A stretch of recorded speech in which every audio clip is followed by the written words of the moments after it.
a lot of people witnessed this. There have been a lot of witnesses on television today. We played some. I saw another interview with another witness who said that this lady in the van was the leader of a convoy that was attempting to impede and obstruct the road where legitimate law enforcement operations were taking place. I would also like to know if that is true, because that's what an eyewitness has said. If that is true, I think one of the questions we have to ask is, why are people believing that it is okay to create vehicle convoys for the purpose of impeding federal law enforcement? My suspicion is it's because they've been told by politicians that it is their responsibility to do so. It is, in fact, a felony to obstruct federal law enforcement activities. If you don't like the immigration laws, that's a legitimate position, but you don't change laws by creating convoys to obstruct law enforcement officers. You call the politicians and ask them to change the laws. Political vigilantism is getting people killed. This lady should not be dead. I hate it that she is dead, because this poor kid, as Anna said, is an orphan.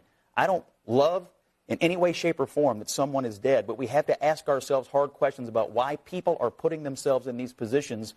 And we've seen it all over the country. Because they're Americans, and they can't stand what they are seeing. I don't think it's. Does that mean you can impede a law enforcement officer? No, but that wasn't the case on January 6th either, and they were pardoned. And just this week, they were marching down the street to the Capitol again. Why are you shaking your head? Because this cannot be your go-to. But no, I'm not saying that. On January 6th, I am pro-law enforcement. Democrats said we're pro-law enforcement. Today they say they're Gestapo. Which is it? Which is it? No, I will say the vast majority of Democrats are pro-law enforcement. And we believe that law enforcement... Tim Walz, he says they're Gestapo. Let me finish. He says they're Gestapo. Scott, do you agree? Scott, let me finish. I do not agree. Let me finish. Many Democrats, and the vast majority of them, are pro-law enforcement. They believe that law enforcement should actually get the training that they deserve and they need. Hold on, I'm not done. Hold on. You don't know about this guy's training. Let me tell you. Stop implying that he's not trained. In Minnesota, he was dragged by a car last summer. You, in Minnesota, blocks from where this woman was killed was the George Floyd shooting.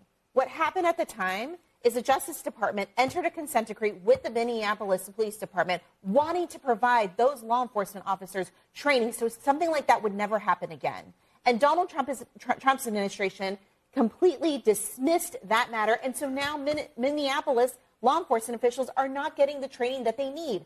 Democratic Party is pro-law enforcement. They were pro-law enforcement on January 6th. They didn't issue those pardons. They call them the Gestapo, Sochi. They're pro-law enforcement now. They call them murderers. They call them Nazis. Why is it one rule for ICE, and why is it another rule for the Capitol Police or the Republican Party? Can you answer that question? I have the same rule for all law enforcement. I think we should respect all law enforcement. Has two rules. You all have select one day a year. One day a year you like the cops.